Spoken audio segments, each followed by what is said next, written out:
Think we're live. What about you guys? Are you live? I'm here.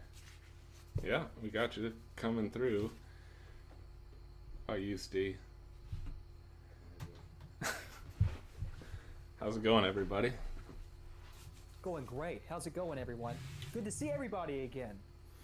Yeah, I missed you guys. Never talked to you. It's been a long time. Good to see you too, Alex. Yeah, Alex, great to see you.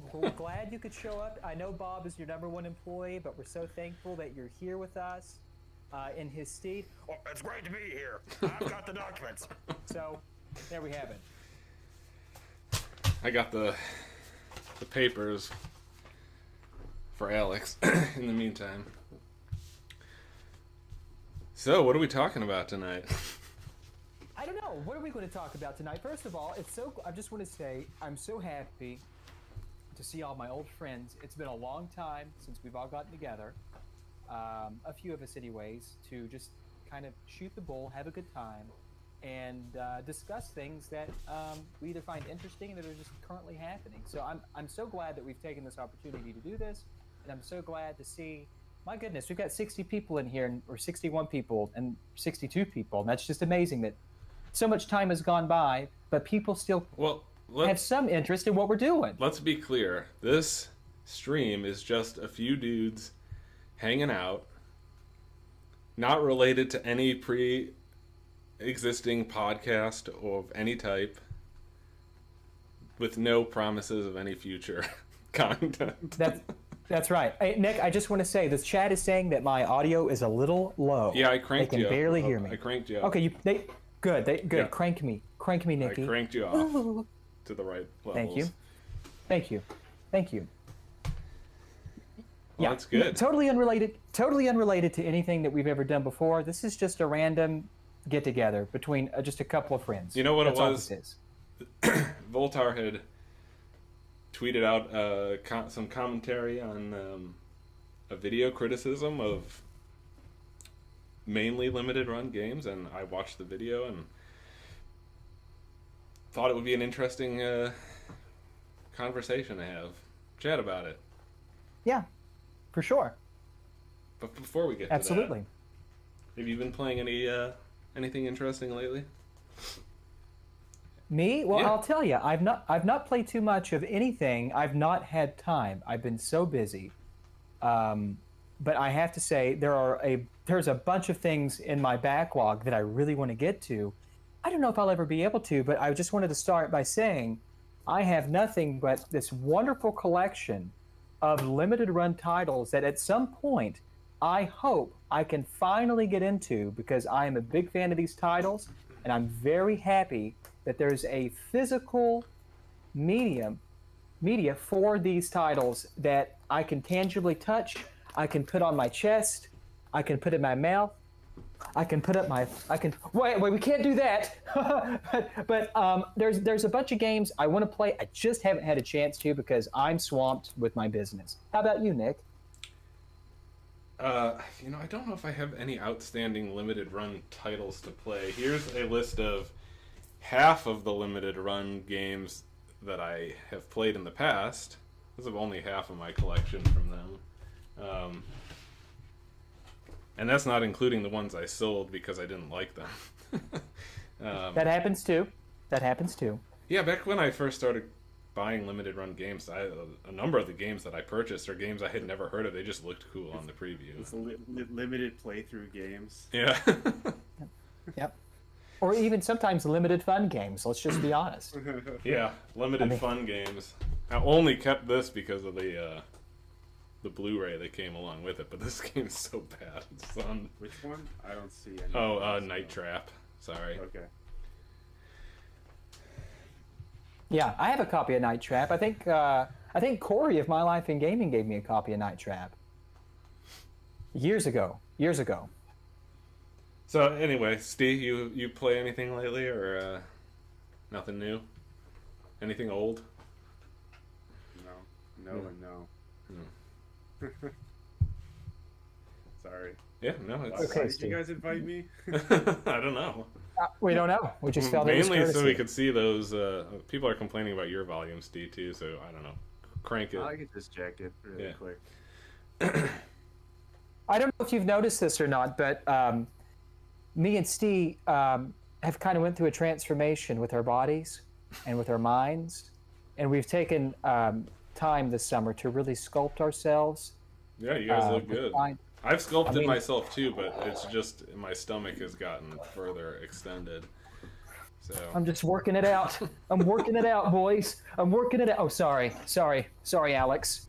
Anywho, Just a little smoothing yeah, just a little smoothing, just to around take those the rough edges. around those rough muffin tops. no, you guys look good, but still, tank tops are super weird. I'm sorry. Okay, go fuck yourself. Oh, sorry. Well, there goes just- the There goes your sponsors. family-friendly sponsors. This is just what I was wearing when I was rushing to get over here. This is just what I was wearing after I got done. Well, let's not get into that.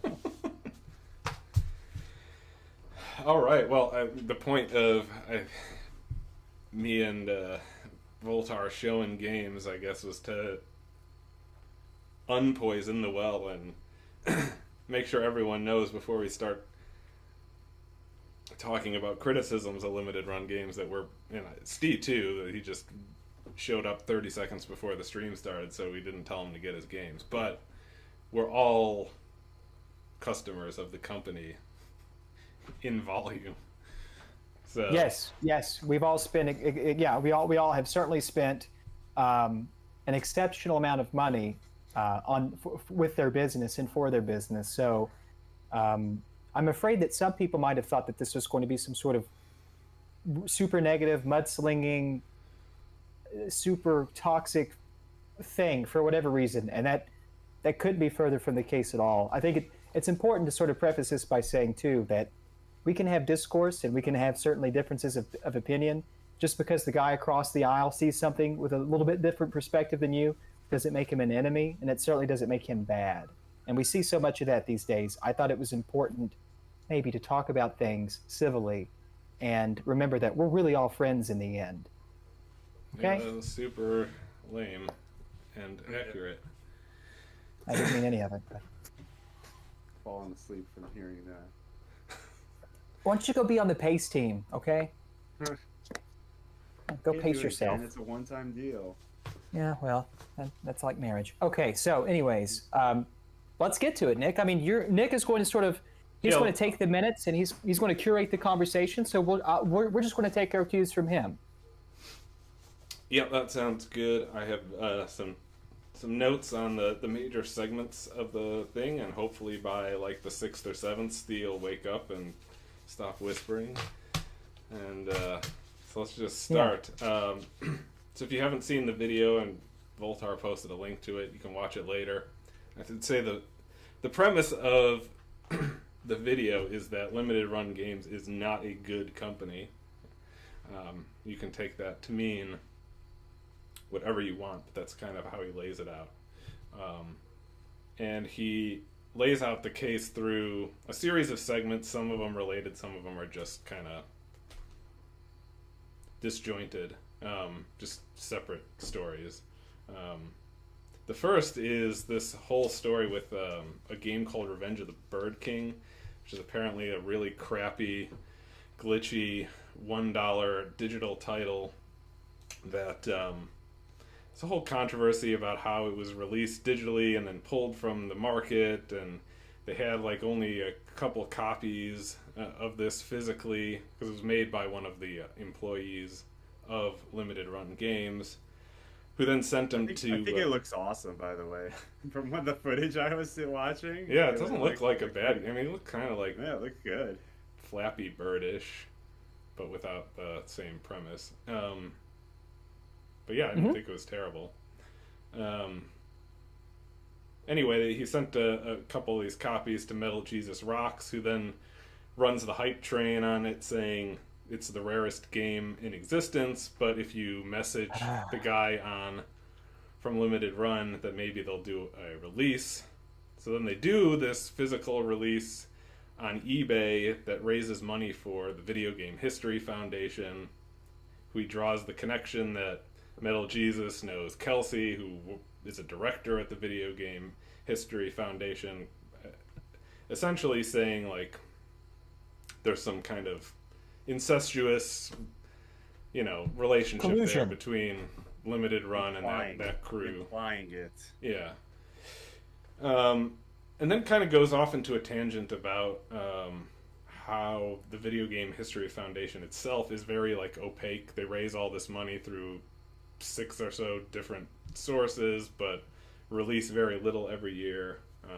And so he kind of just lodges a complaint about the transparency of the History Foundation. I mean, that's basically the main complaint, is that there's just this kind of, like, shady deals going on. So I'm kind of curious your take on that whole situation before I give my thoughts.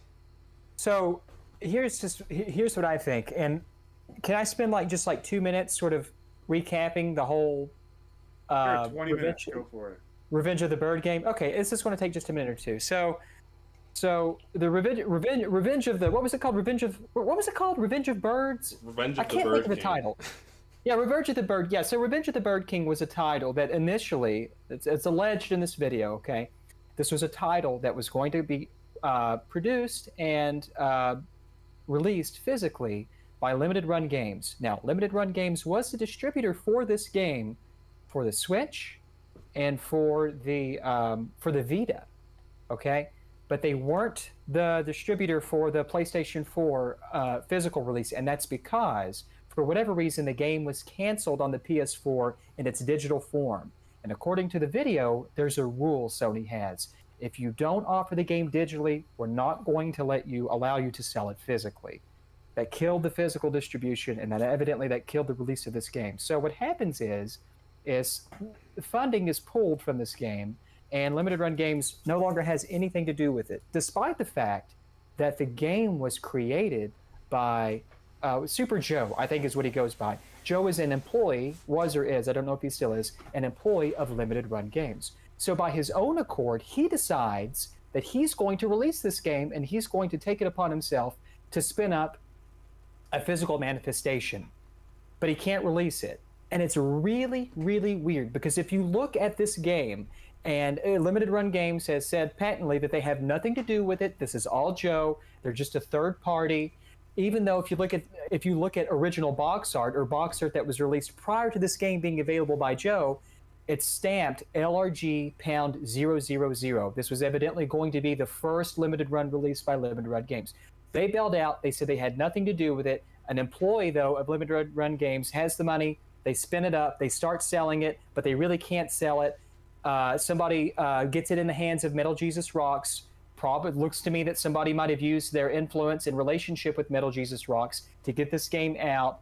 He does the big hype train, and it sort of goes crazy. If there was ever a case for artificial scarcity that people want to claim, this is a prime example of that. And I don't blame people when you look at situations like this and the way they're handled. I don't blame people, honestly, for believing that there are powers that be, obviously, that have what you would call, I guess, a deleterious influence on these video game markets, especially the secondary market, obviously, and that they're pushing through reality on one side, and out the other side, something else is coming out. So people think that's conspiratorial. This is like a textbook case, as far as I'm concerned, of cause and effect of that. I don't know if you guys agree with that, and I'm certainly not saying that that was done with any sort of nefarious motive. But I think it's, to me, that was not that chain of events wasn't by happenstance. I think that was intelligently coordinated to happen exactly as it did. Otherwise, I don't think it would have happened the way it did at all. That's just my opinion. Say what you want. That's all I wanted to say. I mean, do you think... So I guess the question to me is, like, I think Limited Run in this case clearly knew what they were doing. As far as the extension to Metal Jesus Rocks being in on it, I'm not willing to go that far. Like, he could, Oh, and okay. not to call him an idiot, but just the term, like, could be the useful idiot in the situation where they know, like, sending Metal Jesus, who's a collector of rare stuff, and telling him it's a rare title. Clearly, he doesn't. Clearly, he doesn't have to be conspiring with them, or Yeah. certainly for this to work, he wouldn't have to be wise to their plan, right? So it's really no salt. It's really no. It's really nothing. It's no salt towards Metal Jesus Rocks. He may not have known anything. Hey, they gave me this game. Let me talk about it. It's supposedly the rarest PlayStation 4 game ever made. That's all they needed to say. 300,000 views later, you've created a hype train, and now you're going to move a product that you were never going to move otherwise. Maybe. It still seems like a lot of dots are connected. So I don't know. By default, like if you need so many things to just fall in place like that, it's usually not possible to do, or it's very unlikely For sure. to do. But I would say that yeah, if you're gonna say it's something like that, then I don't necessarily know if everything would be contrived from the outset. They might have been doing things like as it's going on and not realizing that this Like every might step look was bad. just like the next logical step to. Yeah, and Yeah. it's okay, yeah, we'll do this. Okay, yeah, we'll do that. And then like when you look back on it, then yeah, you could connect dots in a certain way Yeah. to make it look like something. But yeah, I'm not really like I don't subscribe to the I don't like looking for like nefarious motives versus like just things happening, by happenstance or by like I don't like attributing what can be attributed to incompetence then instead Yeah, of, the quote. yeah. If you can Well, let turn me up ask your this. mic still anymore, bring it closer to your face. People are still Yeah. complaining. Bring it closer to your face. I have it like jammed up all the way. Yeah, that's what she said. Well, let me ask you this. Do you think, is the question really, I guess it's really a question, it's really a moral quandary. If those tactics are in fact the way they sort of rolled this out, are they taking part in sort of predatory business tactics? It's not a question of legality, but is it predatory or is it not? What is predatory business tactics even mean? That's a good question. And I think that term gets conflated a lot because there seems to be a lot of people who believe that just because, even if they did even whatever happened, does it really make any difference? Because, I mean, I'm a collector, for example, and maybe I like to buy video games. Just because they talk something up, let's say, and really put on them, really sprinkle the gold dust on something that otherwise probably wouldn't have much appeal, does that make me a victim because I want to buy it? I don't believe in that. It's kind of hard for me to articulate this, but basically, to sort of sum everything up about how I feel about most of this stuff, I don't think that there are any victims that are quote unquote customers of limited run games. I don't believe in that. I believe that consumers are certainly, for the most part, they're sentient. They have the capabilities of abstract thought and they can think for themselves. And I don't know if I subscribe to this notion that they're preying on people. So when I say predatory tactics, I'm really, I guess, I don't know really who I'm even talking to because I don't even believe in that so much. But I guess I don't want to say, I don't want to use the word nefarious because this gets really tricky. But do you feel that, would you call it, I mean, could you consider it cheap? Do you think they were being cheap? It's like, I don't know. It's You weird mean to me. like sweeping in Mortal Kombat constantly? You know what it's Is like? that what It's cheap means? I guess I feel unsettled about it, and maybe I'm having trouble articulating why I feel unsettled about it. But I can give you an example of something else that makes me feel unsettled. It's akin to when I hear the marketing of Analog when they do this big puff piece advertisement on one of their FPGA products, and they say it's not emulation, it's real hardware, and I'm like, it is emulation. I mean, you know what I'm saying? It feels kind of Yeah, shitty to me. It feels yeah. shitty to me. Not that it's wrong, or maybe it is wrong. I don't know. How do you even think the guys doing the marketing even understand I think. the concept? Are we talking about analog, or are we talking about L or G at this point? I guess I was talking about analog in that instance. Like, do they Oh yeah, even I think know? they I think they I understand mean, it I think thoroughly. that's It pushed doesn't down matter. from the top, regardless. It Yeah, doesn't. yeah. Yeah. I don't know. But FOMO tactics. This FOMO, segment of the is that a bad video, thing? I thought was maybe the weakest, actually, even though it kind of led with it. Just because everything seemed, like Steve said, like connecting dots, trying to draw some connection to the Video Game History Foundation, which they do have some relationship there, like at least until today when I checked. They used to allow you to donate to the Video Game History Foundation with every purchase. I just feel like maybe the dive into Video Game History Foundation was like a little weak. Too much? It was just like implying something that maybe is true. Like, yeah, it's true that if you go to their website, it's really hard to tell what they're doing.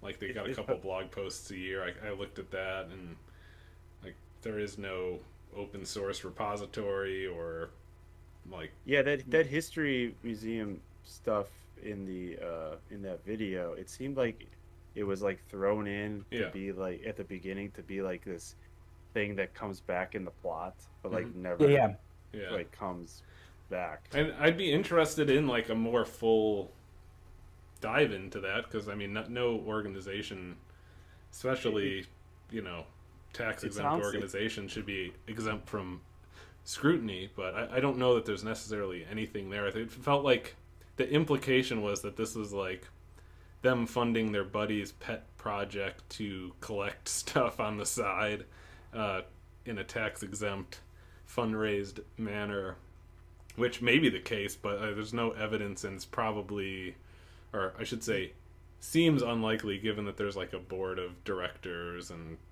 several employees. But that would seem like the implication that they were trying to make. It seemed like the leads dried up to a certain point, and that's why like it wasn't talked about again. But then I guess like I think what your point is, like, why even bring it up then if it gets you like 4 centimeters in, and you still have like a kilometer to go to get somewhere. Like, why even bring up that little chunk? Do you think it's possible that he reached out and he thought he did his due diligence, and he probed and was inquisitive and asked questions, but he was never in a receipt of response. So the best thing that he could do was just sort of speculate, because he felt like he didn't receive an ample response to his inquiry. I mean, to be honest with you, I don't know a lot about the Video Game History Foundation. I don't know the people who run it. I've talked to Frank Cifaldi maybe 3 or 4 times in passing, maybe half a dozen times in passing. I don't think there's anything certainly nefarious going on there. But then again, I don't know a lot about their organization, and I've bought a magazine to help them, like to support them, right? Like they sell those magazines to sort of up their I guess up their money checks. But I don't know a lot about them. I've tried to actually look into some of their 501c endeavors, and I don't.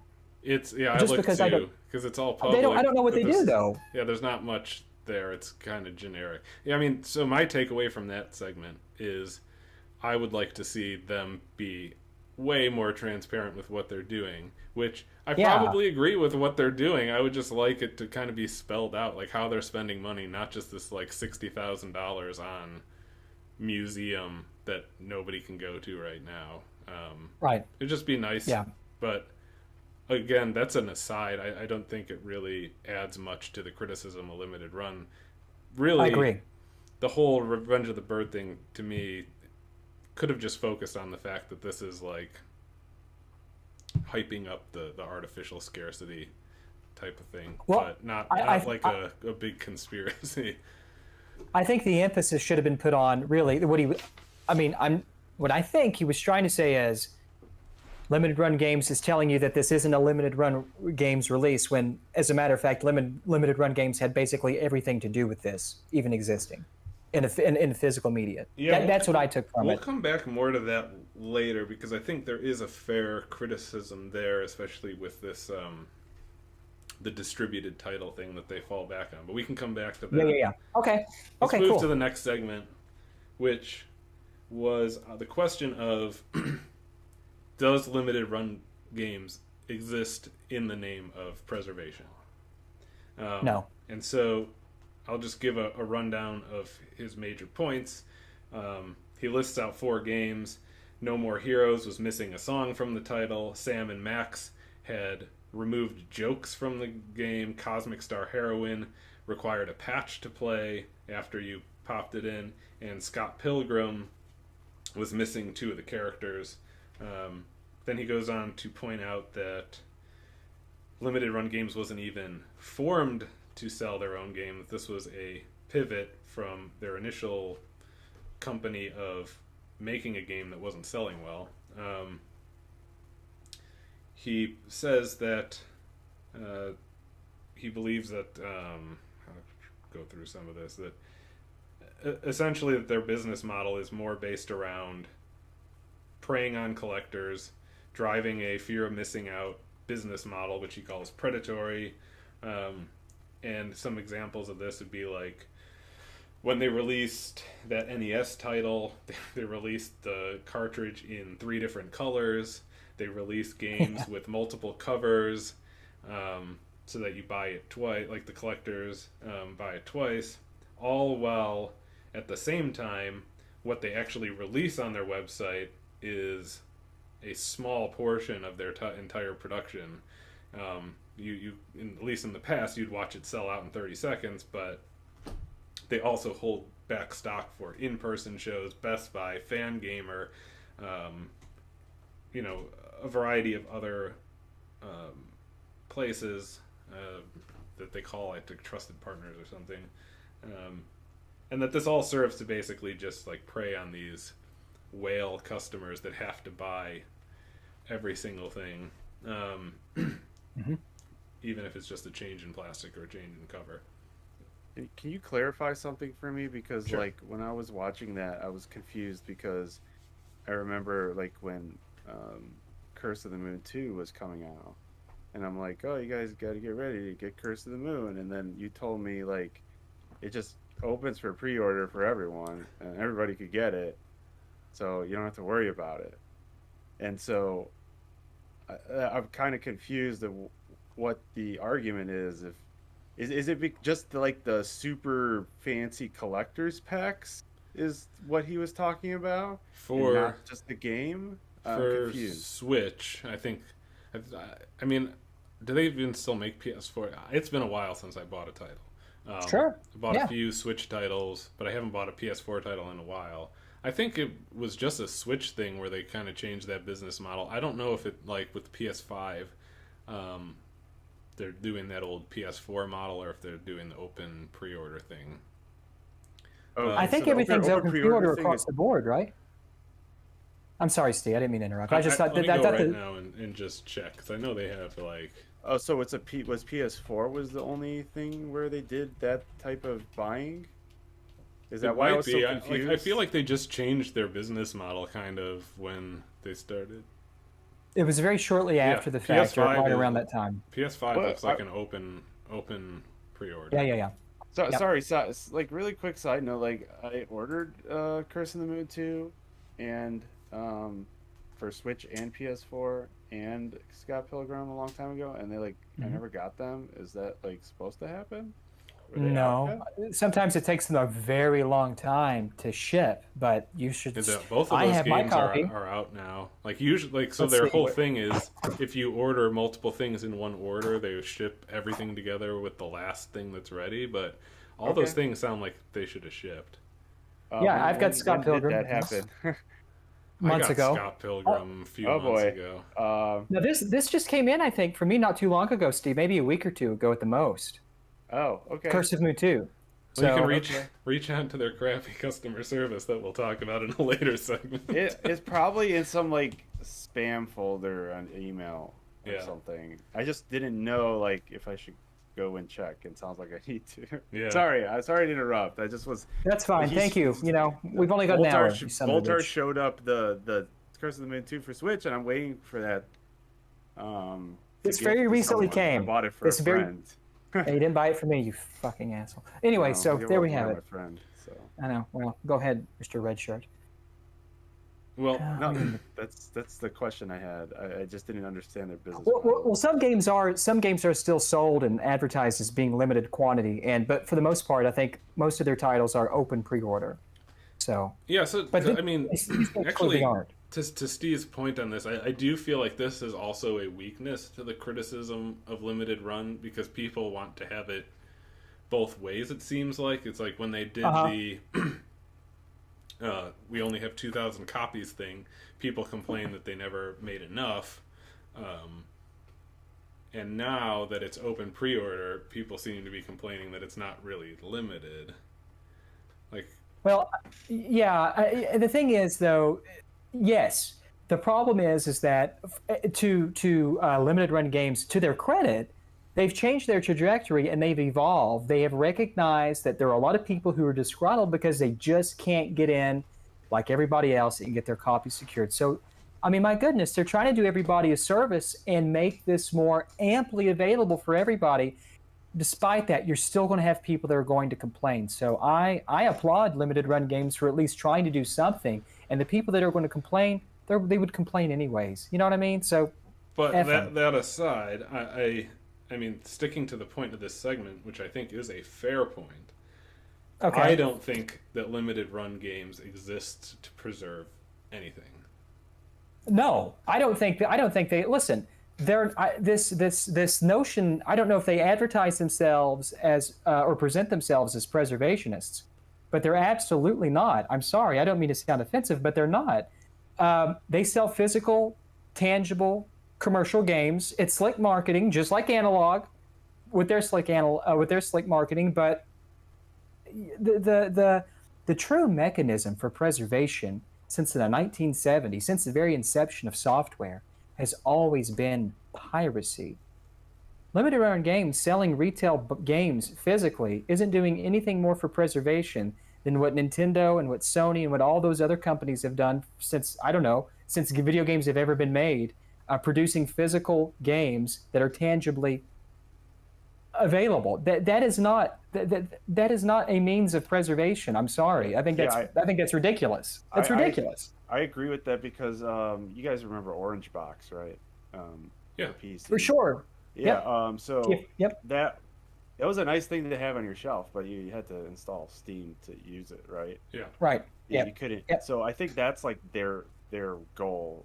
It was like you can have the thing up on your shelf, but it's not necessarily going to be like it exists in a form where you could take it off the shelf in 20 years and throw it in and use it. Yeah. Yeah, for sure. And that whole concept nullifies the notion that, you know, they're a company of preservation, or they're predicated on the idea of preservation. It doesn't work. Isn't the limited part of the name just like a side effect of their original business model, where they were saying that they just want to make physical runs of things, but they only focus at like one project at a time, and then once they finish it, they gotta discard it and move to the next project. Yeah, Wasn't that the whole impetus? Yeah, I think so. And I actually defended them often with that business model, like especially when they were small. Like, it's hard to appreciate what it's like to like outlay, you know, $100,000 to get something made, and like pray to God that it sells, type of thing. So when they didn't have like coffers, you know, using the scarcity model and building on that fear of missing out thing made sense. And I think it's to their credit, the pivot to open pre-orders, now that it's, you know, they can afford to run that business model, I think makes sense. Yeah, it's viable now. However, I mean, like you said, nobody's forcing anyone to buy these products. I still think it's shitty when they do things like make 3 different color NES carts. I agree. That stuff, I think, is really stupid. The reversible covers, and you gotta buy the 2-pack so that you can get one of each.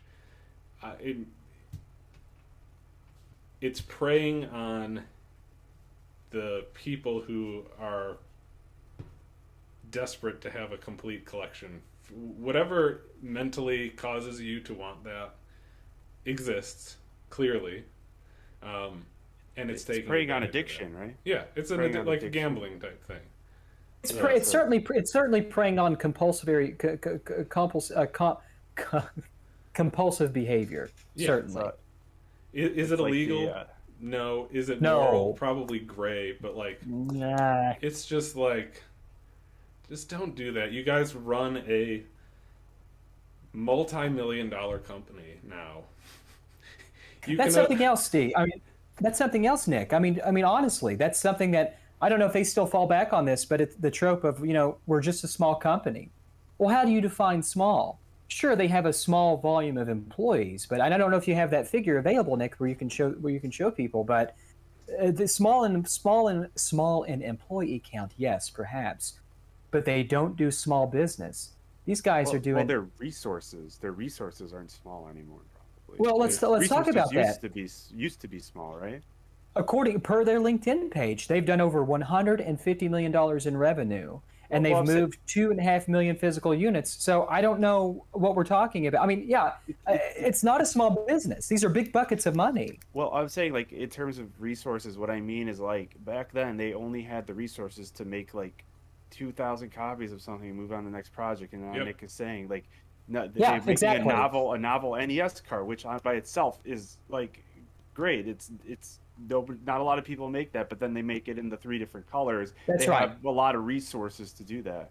Right. They can afford to take that gamble, make that chance. Well, just not even just in terms of money, but like in terms of their resources. Yeah, like I understand. The means of making it possible. Right. Yep. You're right. You're absolutely right. Mm-hmm.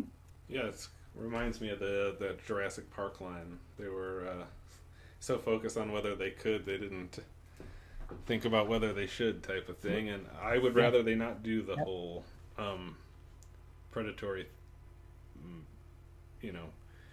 It's one thing to sell like plush animals on the side, and maybe some people are into that stuff, like your Among Us pillow thing, but I don't know. Something just really rubs me the wrong way about that whole multiple covers thing. It's like they've got a multiplier. I guarantee it. They have a spreadsheet. This is what we're going to sell, and if we do the 2 cover thing, it's 1.3 times that type of thing.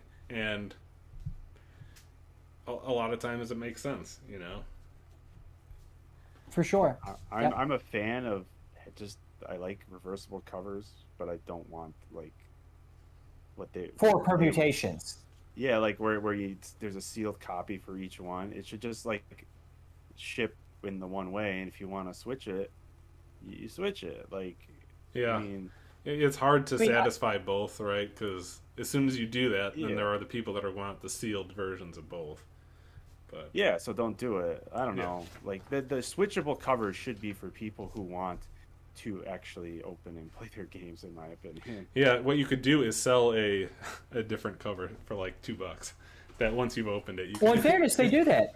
No, well, they do that though, right? On their store, like if you go and you'll look and see, it seems to me they're in limited quantities too, but they do sell alternative art book covers for their games. I have seen that. But I guess the point was like the reason why the covers was like scammy was they would have different production runs of where you get the factory seal on it being flipped versus it being, because people wanted a factory sealed one with the cover flipped versus just shipping it in one orientation all the time, and you can flip it as long as you're willing to go inside of it. Yeah. Yep. That's what she said. Yeah. Exactly. That makes sense. That is a good point. All right, let's move on to the Astro really City Mini, which is kind of interesting to me. This I think was a fair criticism, unless I'm missing something. Basically, the Astro City Mini sold by Sega, Japanese box for this little mini arcade, Japanese games. Josh apparently tweets out in response to somebody that their version of it that they're going to sell on their website is going to have all the games translated into English, as well as the box in English. Was it Josh or was it Douglas? I think it was Josh. Okay, I just wasn't sure. They put up the arcade on their site, and quietly he deletes the tweet. And it turns out that all the games are not translated, only the box is in English, and there's a $10 markup on it for the pleasure of getting an English box. But that's what, like, the description of the product, like if you just read the description of the product and there was no Twitter thing, then like everything would be fine, right? Sure, yeah. Right, yeah. Yeah. However, sounds like a bunch of miscommunication to me. Yeah.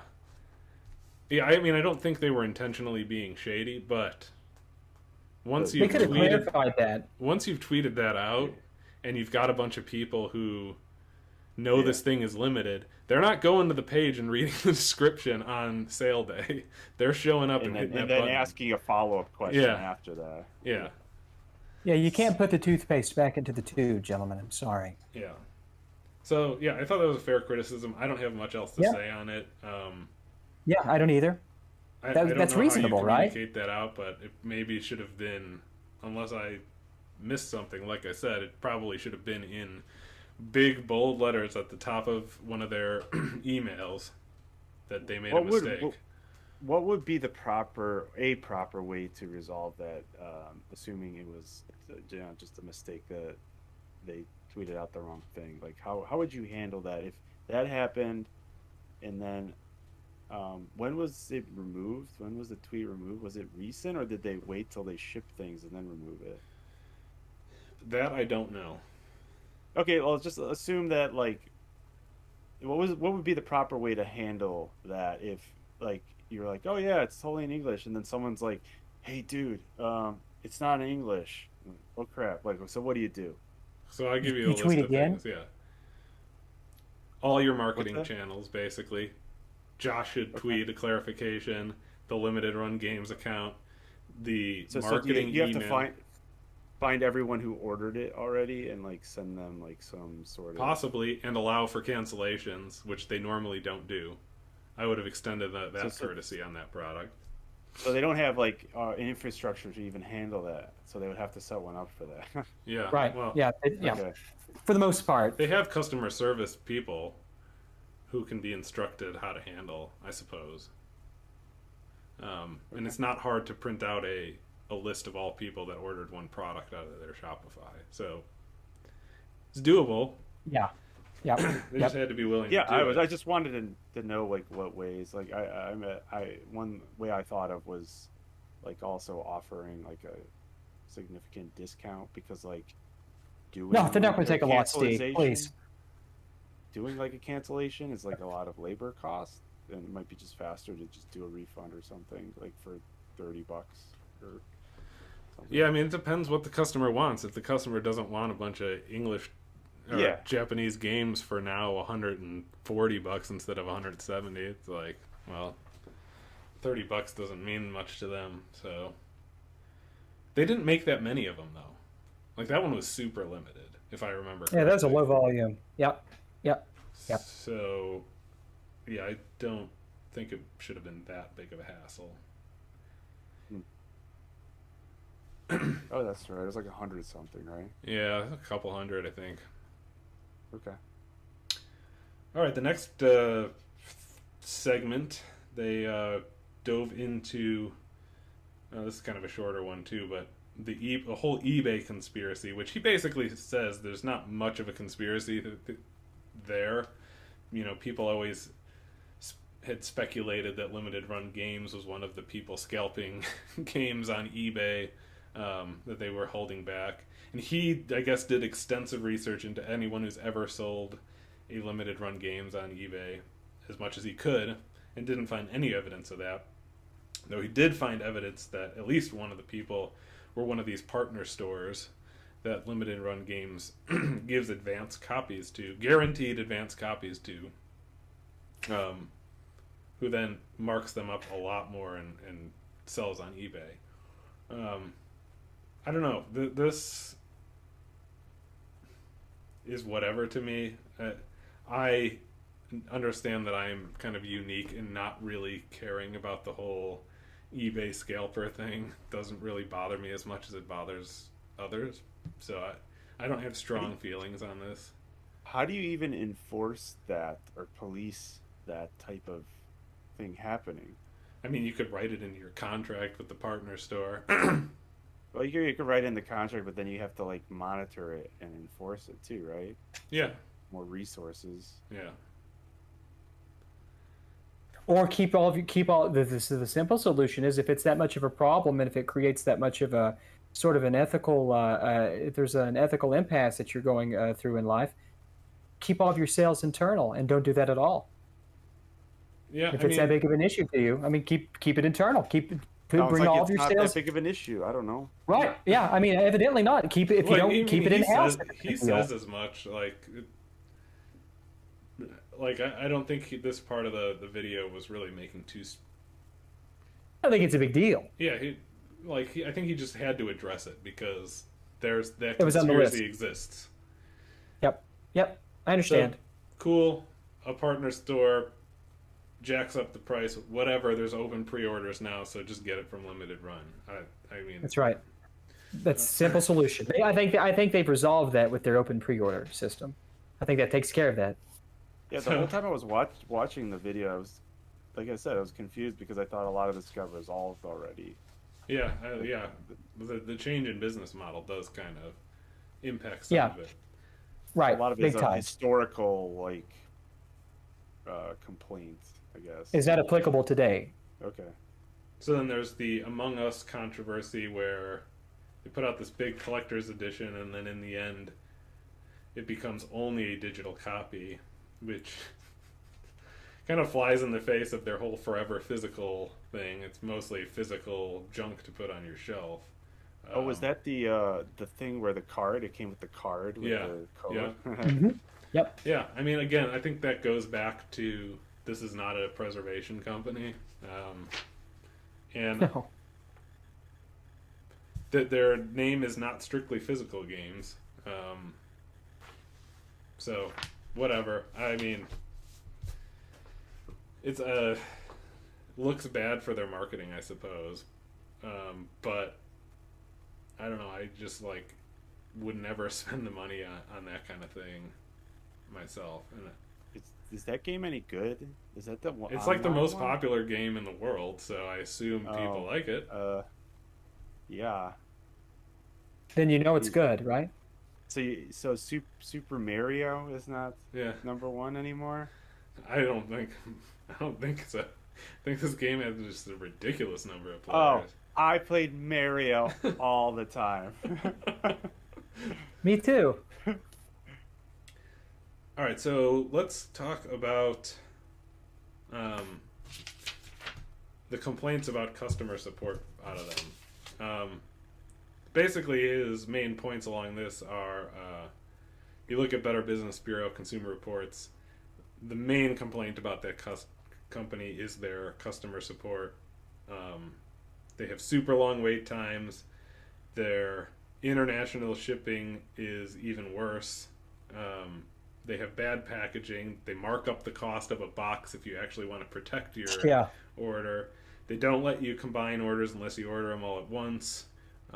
They've suffered from print errors where they basically said tough luck. I think they gave people a small monetary refund for that, and you had to complain to even get it. And then their whole contract when you buy from them has this arbitration clause that basically makes it impossible for you to do anything. It's really shitty. It's really, really shitty. And then wasn't there a banning thing? It was a soup Nazi clause. Yeah. It's nope. Yeah. No limited run for you. Yeah. If you. I'm sorry. What's that? Come back 1 year. If you did a chargeback or Oh yeah. did anything I remember. that, they'll just ban your address, I guess. I mean, I've had one experience with their customer service where this was back in the rushed order days, and there was a game I wanted. I don't even remember what it was anymore, but I rushed on, and I clicked on the wrong one, and I think I ordered the Switch one instead of the PS4 or vice versa. And I was like, shit, I wanted the other. So I emailed their customer support. I was like, hey, it's the same price. Can you just switch this for me? And they were like, no, sorry. All sales are final. And I think this is open pre-order time. So it was just kind of an annoyance. But other people have had like issues where they get their game. I mean, this used to happen to me all the time, actually. I should mention this, too. I would get a PS4 game, and when I picked it up in the mailbox, that thing was out of the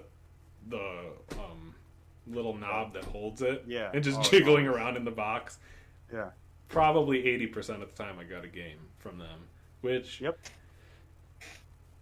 didn't matter to me. But if I was a collector, I'd be kind of pissed about that.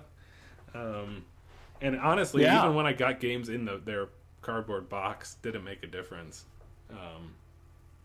It just, like, I don't know, something about their casing just sucked. Well, I don't understand that. I mean, you're not paying, these games aren't cheap. Even though you can buy them digitally for usually $5 or $10, you're spending $30, $40, $50, $60. And that's not even for a quote-unquote collector's edition. Can you not spend, Josh and Doug, the fucking 15 cents in overhead to buy to slip these things in a more competent box in a purple bubble mailer? I'm not trying to sound rude or aggravated when I say that, but I think that's a little ridiculous. Yeah, I think charging for the box too is really shitty. Like if you're having that's a really like those, I agree. Those bubble mailers are garbage for shipping games. I've had things come like a little cracked and stuff, and I never complained about it because I didn't want to deal with it. But I don't know. It's just like ship your stuff appropriately. You know you're selling to collectors. The majority of your customers are collectors. You can spend a little extra on the shipping.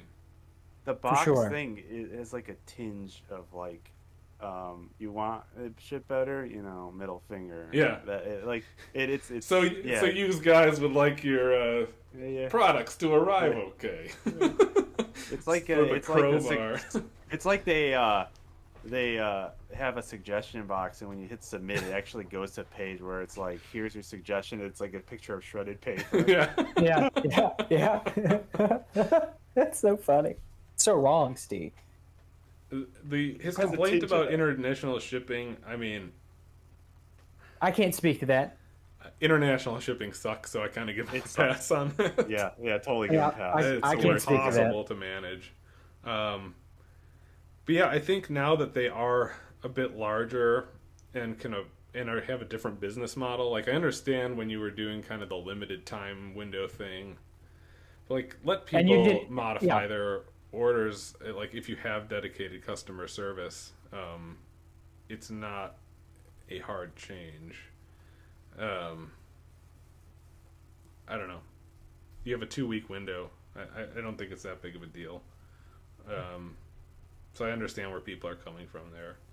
Isn't it the not the game itself, but when they have like the super fancy like ultra nerd pack? It comes with the map and the tablecloth and the complimentary Dixie cup set. That's not 2-hour window too, is it?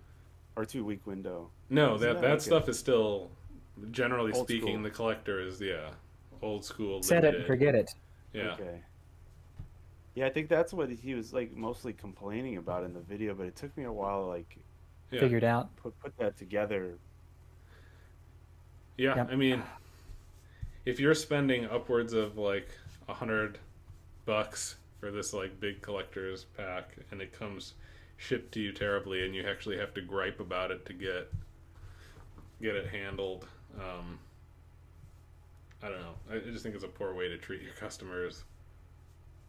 And something I've noticed too, just personally, when customers sort of levy these complaints, at least on social media, rather than being receptive to a lot of these comments and to a lot of these suggestions, they push back on a lot of silly, mundane things. It reminds me when, I mean, sort of a personal story, this goes back a couple of years. It reminds me when they started selling those pound RGB cables for the Super Nintendo, and I think the Sega Genesis too, and the advertisement online said, I'm paraphrasing, excellent RGB quality. and I kind of publicly on Twitter called them out on it, and they relented in saying that they weren't excellent, and they really sort of pushed back. It's like they just really dug deep in. I have this perception that they're not incredibly receptive to constructive, positive, meaningful feedback. In a lot of cases, it seems to me that they almost take personal offense to a lot of that stuff. Maybe I don't know. It's interesting. I've just it's something I've sort of spectated and monitored for the past 2 or 3 years with them. Could be wrong. Could be wrong. I think Sounds that's like typical grumpy old man syndrome. Could be. I mean, I think that's probably an accurate judgment. But I mean, it's mostly just a character flaw of the individuals, not really Could be. Possibly. how the company is run necessarily. But I don't know. That's right. Yeah, I would just. I think they should reform their customer support. Is kind of where I come down on that, and fix their shipping. People, especially because most people, like the people they're making their money off of, are the people that come back over and over again. Yeah, And your repeats for sure. it's an investment to treat those people well. I mean, a lot of companies, like, I don't go buy a Sony product every week, but there are people that buy a limited run product every week, and you keep them by having good customer service and making sure their plushie dolls don't come in a broken box. I don't know. Right, in a purple baler. So what do you guys think about this other criticism that basically, you know, they kind of sell themselves as this like limited release deal, but then the game will show up printed through other publishers? Like Streets of Rage 4 was the obvious example of this, and that one was particularly bad because limited run games took forever to ship that, and in the meantime another company sprung, I forget which one it was, sprung up a publication of it and got theirs out faster than limited run did. So all the people who pre-ordered thinking this was going to be a limited run release later find out that they could have just waited. I mean, that's kind of an issue with the model that I don't know how to resolve. Well, the only way you really resolve that is if you drop the moniker limited run. And I had a back and forth with Josh about that. Like, it's awfully deceptive to do that. And then his rebuttal, really, if I remember correctly, his rebuttal to that was, well, I can't control every distributor, and I can't tell somebody 50 years from now that they can't also reproduce this game. Like, no one's saying that you should say that, or no one's saying that anyone would have to, that anyone should ever have to honor such an arcane agreement. But the fact of the matter is, you're selling this as a limited run title, and it's really kind of dopey when other distributors are not only selling the same physical release that you are, but they're getting it out much faster than you are, and oftentimes it's even less expensive than what you're offering. So I don't understand. The only way you really take care of this problem is if you disjoint limited run from games. They should just be called games. Games. We sell games for money. Exactly. Physical releases, games.com. Games So number this one- 046. This one, I bought my copy through limited run, and I didn't care that I got it late. I don't know why people care about a month or two there. I mean, there's so many fucking games to play. Just, you'll be fine. The one that kind of struck me, because I almost bought it through limited run, was the Power Rangers Battle for the Grid. And that one was $60 through limited run. And I sat for a while and I was just like, this game is just not fucking worth $60. I can't do this. But I was like, I'm going to miss out on this. In the end, I didn't buy it through limited run, and thank God, because like 2 months later it was on Amazon and I got it for $20. And I would have been so annoyed had I invested in the limited run for $60, been still waiting for it, and then it shows up on Amazon for $20. Like that markup there is like super annoying to me. The time is not as big of a deal, but sorry. Yeah, no, I'm not. I don't mean to interrupt you. I just want Steve totally saved me. I was getting ready to drop several $100s on Blasphemous for Switch, and he said, "No, dude, don't do it. Don't pull the trigger. and he sent me a link to an Amazon, and it was the better version, and it was like $29, and it Yeah. was available, and I bought it. It's like there's clearly an issue here, and it's not the fact that other people are also distributing games that you deem as limited run. I don't think anybody who has any sensibilities whatsoever would be upset about more distributors making them. Yeah. It's how you attach this business model of being this business model of being limited run when clearly you're not in a lot of respects, and you don't feel, and when I've had conversations with it, they just don't feel that that's necessary to change. They don't feel that that's necessary. That's what Josh told me. And also, one more thing, I just about spent a goddamned fortune on the Blaster Master 1 through 3 series for Switch. I was getting ready to spend a fortune to buy all 3 games individually from Limited Run Games. Nothing wrong with that, but I realized 1 through 3 is sold individually on Limited Run Games for like $30, $40. I'm not sure. You know, they're not cheap, right? I get on Play Asia. Play Asia has Blaster Master 1 through 3 Japanese version with English language for like $39. All 3 of them in one unupsell, no upsell, not breaking it out in 3 different games in one compilation trilogy Switch cartridge. Guys, come on. I mean, what are we doing? In my opinion, like, what are we doing? Yeah, I think because of their business model, which don't have a problem with, whether it's the limited quantity or the open pre-order, because of that model, you need to get your pricing in line with other distributors. Like, there needs to be like some MSRP that kind of shared around this, because it seems to me super predatory to be, I'm sitting there in this 2-week window, like, I gotta decide, am I gonna spend the $60? And then not knowing that a month from now the game's going to be available elsewhere for half the price or less. That just seems shady to me, and like, it sucks that you don't know which title, like that title may never have been physical, and then I would have been out the game, which fine, not a big deal, I'll live, but it just seems kind of shitty to this is the contrast. The price. Absolutely, and this is the contrast that I was kind of sort of reaching to, and I really couldn't articulate well earlier. There are some things that aren't, you know, if you want to make a bunch of games and you want to make them a bunch of different colors, yeah, that's kind of shitty, and yeah, but it's by their own volition that customers and consumers buy those, right?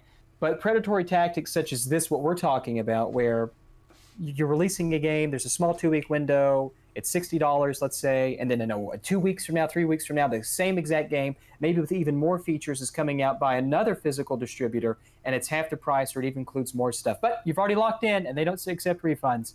I mean, that's awfully predatory, and that's FOMO, right? That's the whole FOMO principle. Yeah. So I mean, I guess I personally just need to move to the model in my head where I'm willing to have a digital copy of the game if I really want to play it, and not willing to take the risk on a game that appears like overly marked up to me. This is not like the norm, we should say. Like, most games I've bought through limited run I've not seen sold anywhere else, and it was a fair price. Like, I've got a PS4 game for $30. It was a cool indie game. I wouldn't have got it physical otherwise. Awesome. I love that. Would not have bought it on digital store because I don't like that. But yeah, sometimes it's gonna not work out in your favor. Any other thoughts on that? I'm sorry for monopolizing. How about you, Steve? Do you have any thoughts about that? Limited run games asterisk, and then run may not be limited for the asterisk. Yeah. What, or physical run games? That's what I think somebody. Yeah, said. I saw that in chat. I'm stealing it. Except for when they released the physical card with a Steam code on it. Swag-based games. Yeah. Oh, Lord. Yeah, that's another big criticism of this, is that, like, it's turning into this, like, giant merch shop, especially with Shantae, who they have kind of a, again, I think he referred to it as a bit of an incestuous relationship with Way Forward. They had this whole, like, you had to buy the collector's edition of, like, 5 different games to make the statue that you bought worth it. Like, I mean, it was cool. It was cool for, like, Happy Meal toys. Yeah. Now it's like, come on. Yeah. Sorry, you could explain that if people haven't seen it. Sorry, I interrupted. No, that's pretty much it. Like they're basically extending the FOMO model to this like garbage plastic stuff where like you're collecting this like statue that pieces together from different collector's editions and then you miss out on one and your whole fucking thing is worthless. It just seems kind of stupid to me. That's so stupid. I'm sorry. It's just so that is absolutely predatory. It's like doing that with a Megazord, and your Megazord is missing a leg. Yeah. Yeah. God damn you, Billy! Yeah, it's stupid. Like, I mean, this is a fault of the customers more than limited run. Like, the market is there, so they're serving it. People need to have less plastic shit on their shelves. Yeah, for sure. It's That's what amiibos fucking are for. garbage, and it's just a waste of your money. I'm like, have a statue or two, but like, I guess if you want. But the volumes of this stuff, the Funko Pops, as someone mentioned in the chat, like every time I go to a convention and just see how much of that crap exists, It's just there. Nick, did we touch on? We were talking about physical releases, and this sort of ties into the idea of are they preservationists? Did we talk about incomplete physical releases, such as okay? Yeah, we mentioned that. Okay. Yeah, I mean, yeah, that was like okay. early on. We said that they're not a preservation company. Like, Yeah, but we talked about like how even some of their physical releases, you know, they claim to want to get all the patches and all the DLC. A lot of them. Okay. Yeah. I don't remember. So, I was too busy being sexy. Yeah. Let's see a couple minor comments that he had in a video, which were that every console they reset the issue number to 001. I thought this was actually a lame criticism. I don't care that they do this. Yeah, and it was pretty obvious to me. Like they're in different colors and Yeah, where they changed they did a sequence break, right? And they sort of restarted the sequence. a per console instead of like a per company. Right. I don't know what the big deal is with that. I don't particularly care that Limited Run Games runs WayForward Discord server. I mean, it just seems like an. You don't think that's a conflict of interest? You don't think that's a conflict of any sort of interest? Discord server admin wanted to talk about how he could easily make a Discord server. Yeah. That's okay. Out of it. Anybody can. That's but reasonable. they don't want to do it apparently, so I don't care about that. The one that did strike me as a little more valid was having a Twitch account where they encourage subs. I didn't understand that what he was talking Well, so subs about. in Twitch are like paying customer, like you. Have It's to a fiscal. pay. It's a monetary subscription. Okay, and then can you run that by me again? I mean, basically his claim that this company that's selling you these games shouldn't then be charging you to watch a stream of them. I think that's a really tasteless revenue stream for a company that's done over $150 million in revenue commercially selling physical games. I think that's kind of tasteless, in my opinion. Yeah, it's tasteless. Is it that big of a deal? I mean, people are voluntarily giving them money. They're getting some value out of it. Otherwise, right. Who am I to tell people what to do with their money? I just think it's kind of gross. Yeah, my if personal I'm going to opinion. criticize people for spending their money, it's not going to be on a $5 a month for sure Twitch subscription that lets them like see maybe early footage of a game that they're going to release. I don't care. I mean, maybe it's like you said, a little nauseating because they could just like this isn't a meaningful part of their revenue, so it just it's a silly revenue stream. It's a silly revenue stream. I'd rather focus my criticisms on real things. $150 collector's editions that include some plastic shit and a art book. Let's see what else we got here. Okay, so there's the Sheeran controversy, which was this is the one where there's another case where they said this was going to be a physical game when they sold it, and then when people got it, it was just a Steam code, and They gave no explanation for this, and they didn't do any automatic refunds. Only if you complained to customer support, then they gave you a $10 refund. Oh yeah. Yeah, I'm not a really fan. weird. I'm not a fan of the let's wait for customers to contact us stuff. That Like is, I don't know. Yeah. I mean, this That could just happened to be me like you said at the beginning, Steve, where like this wasn't a nefarious plot from the beginning. However, Yeah. something went wrong here, and could have been corrected wasn't way handled. earlier.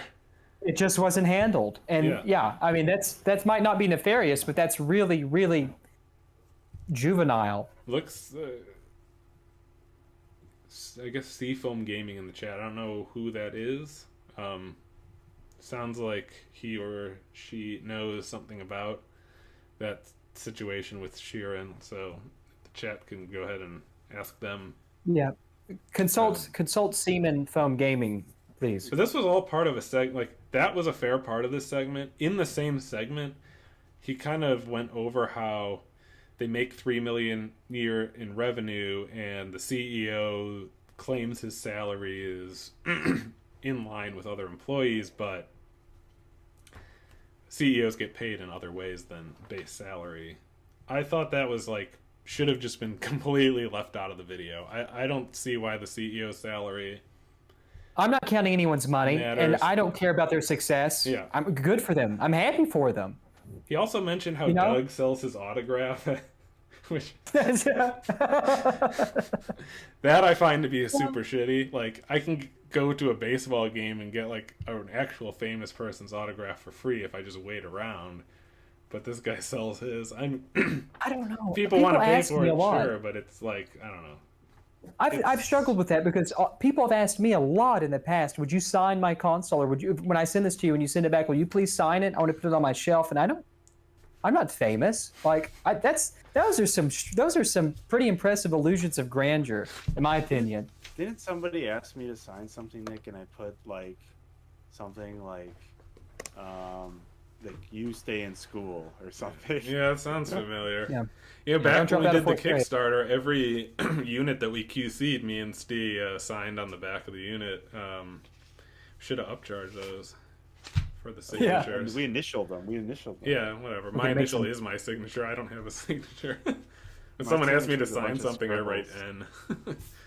N. Really, I mean, scribbles. we're making jokes about it, but ultimately, if somebody wants to sign something and somebody's willing to pay for it, who are we to criticize that? I mean, Well, honestly, Maybe enough people I think it's asked. stupid, but well, yeah, you can think it's stupid, but I don't think it's something worth like, oh, damn those people, they're signing goddamn it fucking doesn't. autographs. And they're So, why that segment was annoying to me is because it doesn't speak to his premise of is limited run games a good company a or bad not. company, right? Yeah. Sure. It's totally irrelevant. The CEO could make $1 million a year. I don't give a shit. Like, if the company runs, the people get paid, they want to keep working there, they're happy, Great. customers get their Great. stuff, then the CEO salary is irrelevant. But there was that valid part of that segment, and the whole segment should have just been about the Sheeran thing, or however it's pronounced. I apologize if I got that wrong. Be sure to get your symbols. You understand? Sorry, I had to do That's that for a most of friend the of mine. video. Yeah. Here was his list of recommendations for. So, to the surprise of no one, his conclusion is that limited run games is not a good company. So he had recommendations, which a lot of actually I agree with. We seem to be like defending limited run here a lot, but I think there are valid criticisms. I think they're A lot of reasonable valid criticisms. that so number one, too many variants of things. Like I said, I fully agree with that. I'm never a fan of different SKUs. Yeah. It's just complicated and more money for me. Number two, stop charging for shipping boxes. Yes. That's a big one, man. Don't nickel and dime people on that stuff. I mean, charge what it costs to ship. Yes. But don't like have this separate thing where you have to pay $2 to get your game shipped properly. They should all just be shipped properly. Number 3 was hire someone to do proper QC checks before you print 1,000 copies that don't have text on the back of the label. I think we can all agree that that's probably a good thing to They do. probably hired somebody and they screwed up. Yeah, and they didn't have anyone do a follow through. I mean, Yeah, well then, what happens when the follow-through person screws up? You're just you're reducing the likelihood of this happening. Is what you're yeah, you doing. can only delegate so much, right? Especially when you're a quote unquote small company.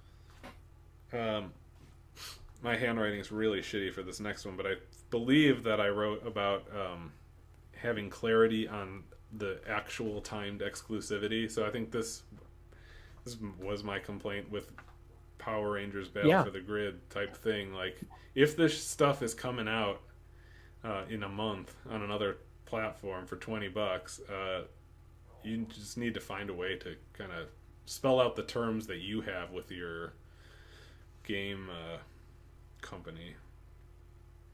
Oh yeah, go ahead. Sorry. No. I was agreeing with you. I think that's a big deal. And I got a lot of pushback on it when I asked Josh about that, and I hope they do something about that. That's a big thing. Go ahead. I'm sorry. Touch me. Said you should be doing QC on partners. This one was basically involved like the eBay upcharging thing. This one, to me, I don't really care about, as I said. You can't pull it. I'm sorry. This is in defense of secondary games.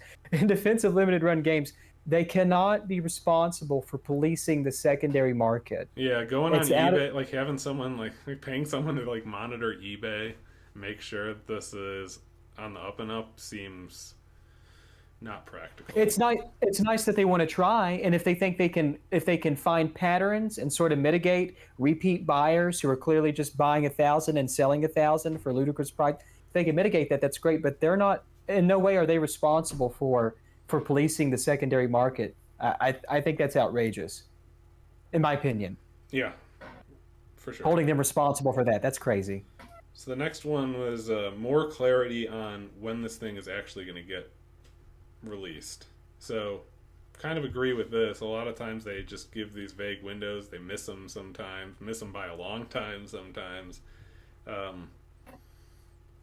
agree that they have been doing this long enough that they need to find a way to tell you when you're actually going to get your game. Some games I think have like gone on for like a year before people actually got them. I don't know, people in the chat can comment their experiences. I actually honestly don't know, but I know the games I've ordered have taken a long time because every time one shows up, I'm like, I ordered this. It's like, yeah, me too. That happened to me. Remember. That happened to me with. That happened to me with this game. This game just came not too long ago. Jesus Lord Christ of Latter-day Saints, Grandia, the HD collection. I forgot I ordered this goddamn game. Yeah. Forgot it existed. Yes, this is amazing. Yeah. But you know the thing? You know the thing about that, Nick? I wouldn't care that this game took over a year for me to be delivered. I would just like to have known about it. Yeah. That's all. I'm patient. It's okay. And you know? really, anything they could do to shorten up those times. Like, they're doing enough volume. I feel like they could... Yeah, at this point, we've got some priorities some resources. At the factory.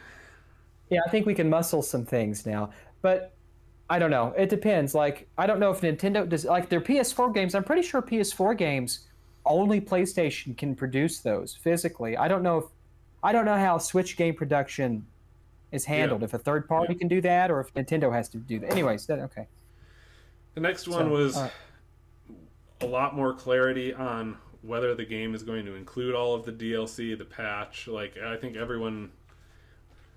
Well, okay, let me take that back. Not everyone. I should say that they've portrayed themselves as the company that puts out a complete game, and now we know that that's not the case. So they need to be extremely clear about when games are not going to fit that mold. Yeah, this game misses DLC. Yeah, the game sucks anyway, so... Well, in fairness, though, Nick, I think it's important that we qualify that statement by saying that Streets of Rage 4, if the DLC isn't in plans or if it's not available when they make their physical release, it goes without saying. I didn't even think about that. I assume that I have to go buy the DLC for that. Right. Yeah. After the fact. Right. So I don't think I think it's important that we qualify the statement saying that if it comes out months later after the physical release, we can't fault limited run games for that. Really, I don't think. Yeah, I mean, the alternative is like being like, no, we're not going to release this until your code complete, and like obviously the game developer knows that they're not code complete yet. So Yeah, so that's they'd true. they'd have to wait till PS6 comes out Yeah. to release all the PS5 games. yeah, That's I right. mean they waited on Celeste, right? Yeah. Yeah, they did a considerable amount of time. Long time, Yeah. long So, past the yeah. game's like peak of popularity, but I was okay waiting. That was one of the games I bought from them. Great game. Yeah, Yep. I have Play it that too. It's really good. Yeah.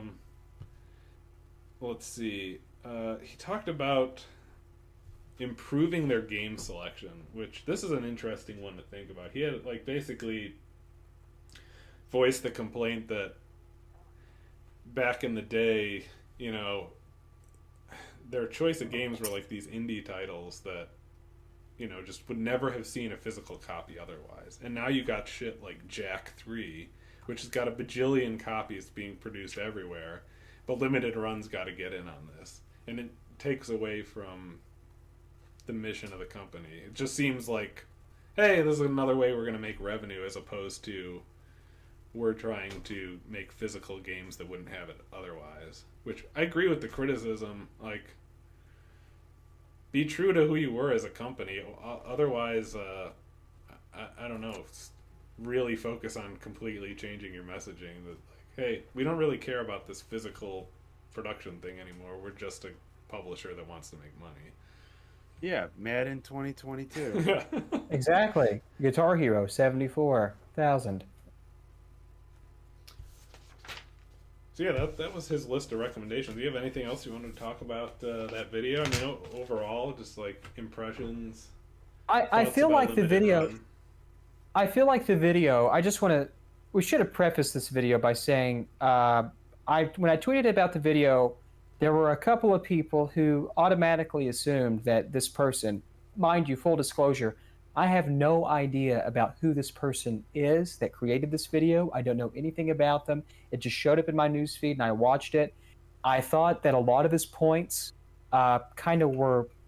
I didn't agree with everything that he had to say, but I certainly agreed with quite a bit of it. And I think that he made a lot of reasonable, compelling points without being nasty or nefarious or in doing any sort of attacking. I didn't find it to be a drama-infused video. Yeah, And I think no. a lot of people were. I think a lot of people were expecting this discussion that we're having, which I think has been very, it's been very decent and kind and not inflammatory, that we were going to just pile on. And I want to say that I don't think that his video was bad. We don't agree with everything, but clearly a lot of the questions that he asked in his video, ladies and gentlemen, these are things that people have been talking about with concerning limited run games for years now. This isn't any new information. So it was wonderful that we could all get together and talk about it and do it in a way that's constructive. And nobody here, again, clip this, nobody here hates limited run games at all. Clearly we're good customers. I don't think that I won't speak for them. Do I think that they're bad people? No, I don't think that they're bad people. Do I think that they're nefarious in their motives? No, I don't necessarily think they are. I don't think that they're being nefarious. I just think that they're doing what they think they can do. And I don't think it's more often than not, I don't think it's the right thing to do with some of the things that they like to do It with their sounds bodies. like to me like kind of a lack of self-awareness. Yeah, could be that. I mean, I think it's a level of pretentiousness because I'll just want to say this and I'll shut up. I don't know Doug and I really don't know Josh. I don't think either of those guys like me too much, and that's okay. But I've talked to Josh in the past. He's been really nice to me. yeah, He got me a they've been copy. really nice. Yeah, I bought a copy. Of course, they did give it to me, but I wanted a copy of Axiom Verge for the Wii U. I paid for it. He got a copy out that he found, and he sold it to me. And when it wasn't otherwise not available, that was a really nice thing for him to do, to sell that to me. And they're not. I don't think they're bad people. I think they have a bad rap because of the way they run their business. and some of that's justifiable. But do I think they're bad people? No, I don't. I don't think so at all. I think it's for a number of the criticisms from that video that I agree with. I think a lot of it just boils down to they've really like dug in their heels and don't want to admit they're wrong on some things. Like the customer service thing, they have just been hard line on that for so long that to change is like almost to admit fault. The shipping box thing, so. they've done the shipping box this way for so long that like making a change now just kind of like would also look bad in a way. But I would appreciate that they resolve some of these business practices that I don't like. I think they could still. Oh, go ahead. Didn't they get like burned really early on by like people like abusing them and talking shit about them? I think there have been a lot of people who have just not unjustifiably have been unkind to them. Yes. Like especially like in the early days, right? Like when they were first starting up. And so I have a feeling there's like a leftover bad taste. Maybe, but when you become a company doing $3 million a year, it's time to grow up and reform get some over of that those shit. business practices. Yeah, you got to get over that shit. See, someone in the chat mentioned that Josh defended censorship. I don't know. What do you mean? That's about. Are you referring to the game? What title was it, chat, that was released where in the act of preservation they changed 3 or 4 jokes? They changed a handful of jokes in a game that they physically re-released and remastered. Sam and a lot of people was that Sam and Max, and a lot of people were upset about that. And Josh kind of had a really shitty attitude in response about that, because like something along the lines, and of course I'm paraphrasing, like, my gosh, guys, it's 4 or 5 jokes. There's like 1,000 jokes in the game. You'll live without the 4. Yeah, I don't know what the jokes were. I don't know why they were taken out. That is, and I don't want to like on the fly really give an opinion about it because I don't know what the deal is. God damn it! You better spell Aerith with an S at the end. Yeah, because that's what it originally was. And that's how it should be going forward. Yeah, anything we said on that was going to be pure speculation. To Dara Farley, it looks like Moriarty's in the chat. I'm happy you were able to join. I hope you don't take our video as being super critical of your video. We just like talking these things out and debating the points. I think we were out of material. You know what? I think you made a lot of good points on the video, and I agree with a lot of the criticism. There were, like you mentioned, some tangents that less important to us. And I think I will continue being a limited run games customer. But I will. Me too. I also should say that I am not nearly as a big of a customer as I used to be. Back when it was like more exclusive indie titles, like getting like this game. Oh man, this game's awesome. Yotun, super good game. Stuff like that, or Fury is another one I have sitting here. Well, man, like a lot of these titles were just awesome to play. Firewatch, great game. I guess one of the things that I find to be truly unsettling a little bit is that this guy Maximus, whatever his name is, Penile Pump 37, I don't know his screen name. He makes this video. The rebuttal to this video and all of the charges that he's leveled against them shouldn't be drama, passive aggressive tweets that are going back and forth. This is really simple. If you're really interested in absolving any sort of confusion, just answer all of his claims and charges directly, row by row. That's all you have to do. Some of the stuff on Twitter, like calling him a 9/11 calling him a 9/11 truther, and I was so taken aback by that. Like, how could you even say that about somebody? What bearing does that have? It's like 20th anniversary too. It's like, come on, man. This is like... And that he was and that he was gatekeeping Kelsey. Nothing ever bad was said about anybody. Like Frank Cifaldi and Kelsey Lewin when he was talking about the VGHF, he didn't say anything. He didn't say anything unbecoming about either of those people, and I can't. I just can't understand that. I did not understand that. Like criticizing.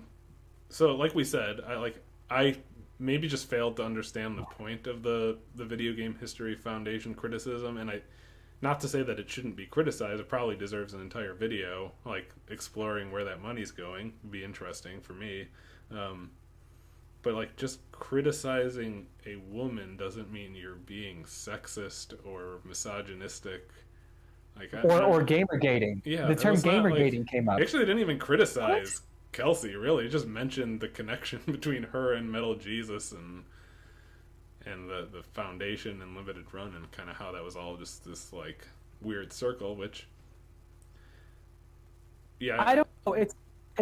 It was really strange to me, and I don't, like I said, I don't know Frank, and I don't have certainly any bad things to say about Frank, and I don't know Kelsey. And I don't have anything bad to say about her. I don't think either of those two people like me too much, and that's okay. But I think it's crazy that we can't. This is like the last bastion where we can have any sort of reasonable discourse where I feel that we aren't being attacked in some capacity for believing what we believe, even though if those beliefs are quite respectable to other people. It's weird. I don't know what's going on. It must be me, but I thought his video was, I don't think it was flawless, but I think that, and I certainly don't agree with everything, but guys, we have to be able to talk about things that we might not necessarily have the same perspectives on. And not everything in this world comes from a nefarious motive. I'm sorry. Yeah. It's okay to not agree on things, and let's talk about it. Yeah. Let's just talk about it. It's too hard. I'd rather just shove something in a box and criticize the box. Yeah, that's easy. Yeah, so I mean, I'm cool to hang out for a bit longer if chat has anything that they want us to answer.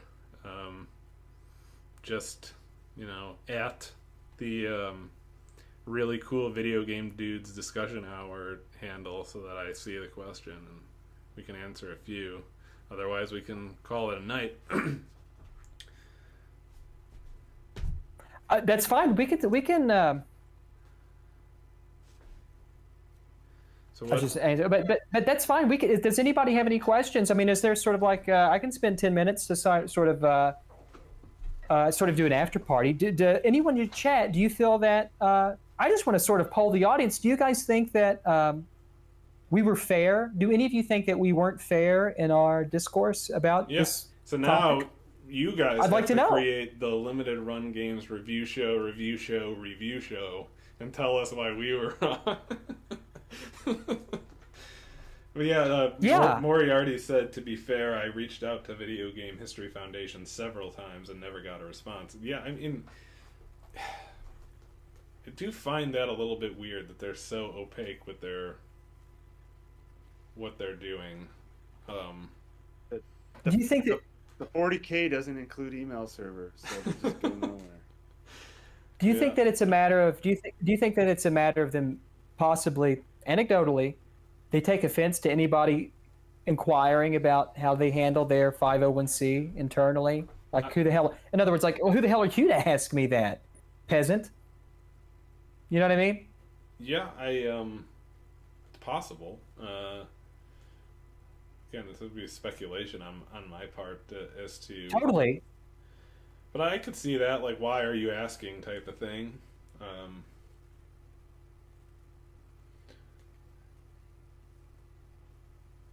Because I don't know. Like I said, I don't know what they do other than I know that okay. So here's what I know about the VGHF.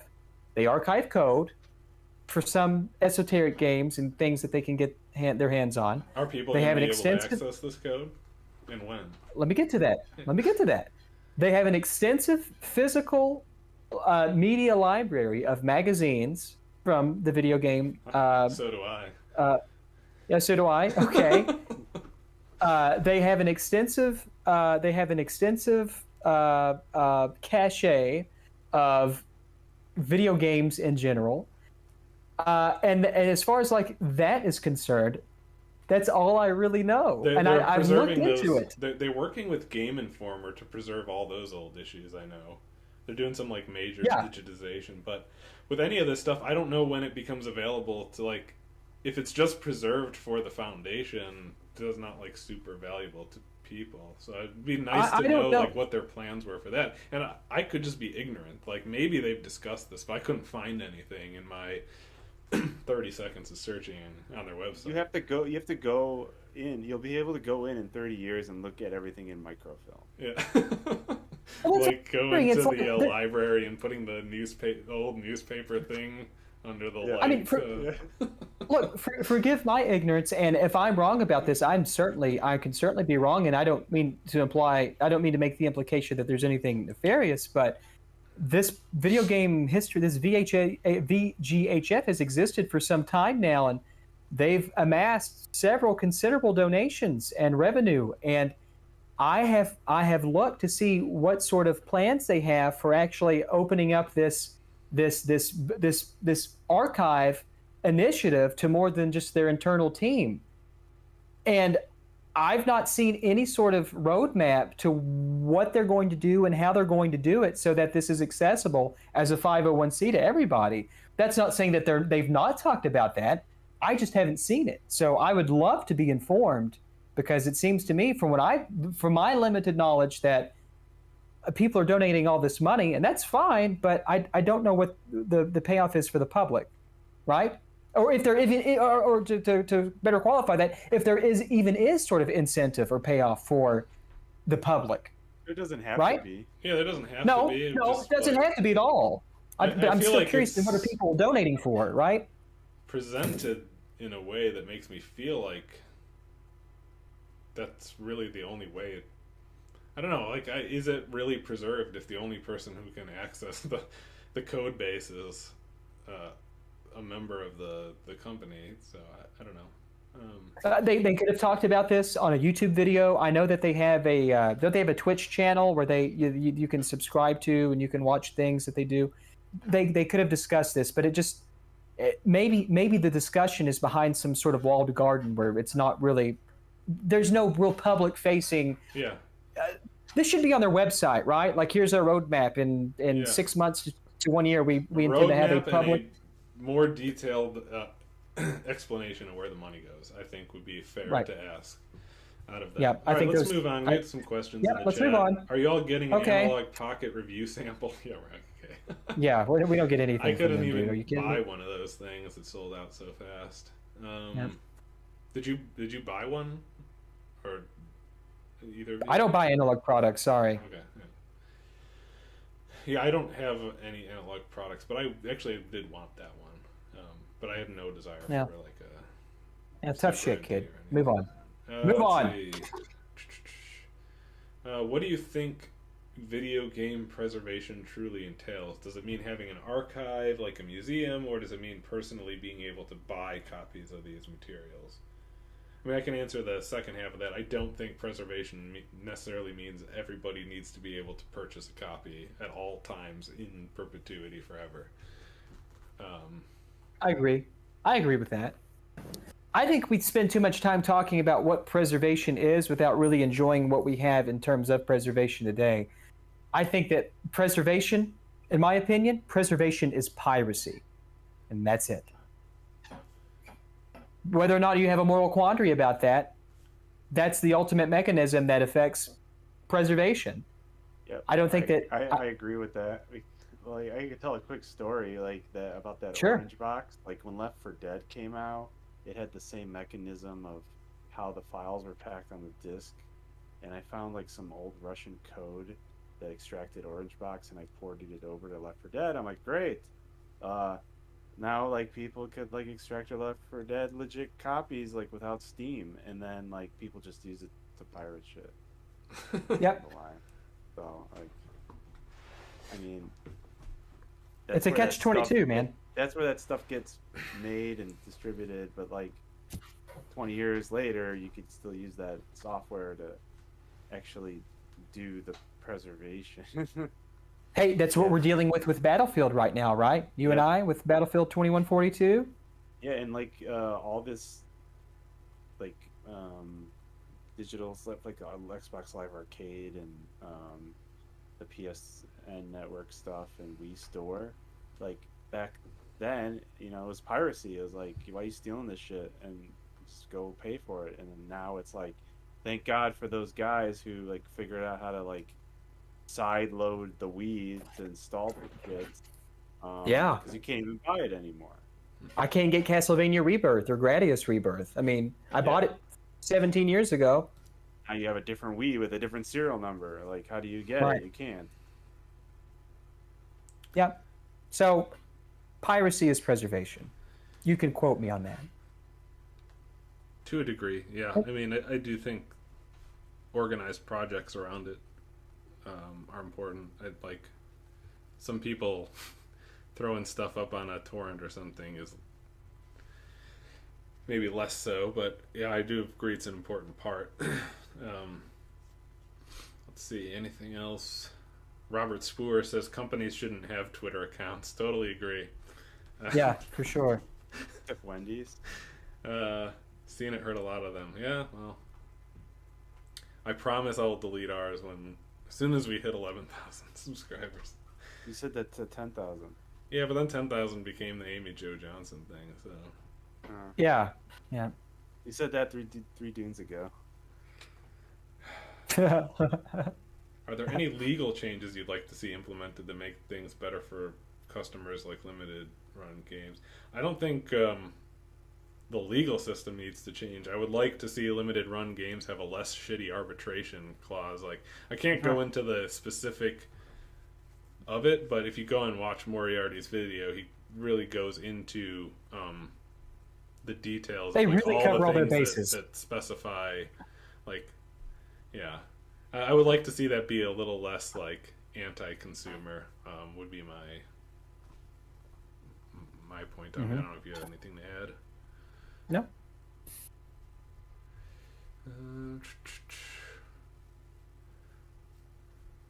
Well, I think that's it. I don't see too many other questions, so I'm good to wrap it. You guys have anything else you wanted to say before we? I'm so glad we were. I'm so glad that we were able to do this, and I'm so glad that everything happened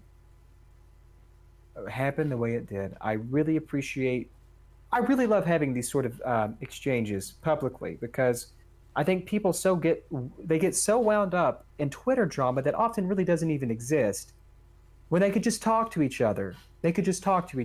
And a lot of this stuff could be dispelled, and a lot of this stuff could just be resolved if we just talked about it. We're all in this together. We have to learn from each other. We have to touch each other, and that's just the way we're going to move forward in life. Alrighty then. End it on that note, and we'll see you guys. Guys, thanks so much. Yeah, thanks for coming. We'll do this in a few years. Thanks to Bob for just sitting there quiet the whole time. I'll actually get sleep the night before next time. Good. Thank Sounds you. good, man. Maybe you can also do some cocaine and get yourself. Steve's looking a little more buff than me. headspace. I've been working on him, but I think I'm going to catch up to him. I think I'm going to catch up to Steve really soon. It's just the lighting in here, dude. I'm telling you. Well, also it's the lighting and the tanning oil that you rubbed all over yourself right before. No, it was Son like of a a bitch. spray machine. Yeah, it was in prep. Son of a bitch. Yeah, it's like a repurposed TSA scanner thing. You just go like this, and then it goes, tss, and Yeah. you're done. Sounds I'll good. close it up. I'll close it up by saying, limited run games, you can do better. You're going to do better. We're good customers. We just think you need to do some things to improve yourself. But I support you, and I'm behind you. Also, please stop calling this the round table. Don't have any idea what that is. This is just a few dudes hanging out, Be really cool, dudes. talking about These are really stuff. cool video game dudes discuss. Yeah, it's so ridiculous. Discussion hour or two. Yeah. Thanks so much, guys. discussion Thanks thanks for showing up. I'm really happy that we were able to do this, and hopefully we can do something very soon. Yeah, thanks everyone. See ya. Take it easy, guys. Later.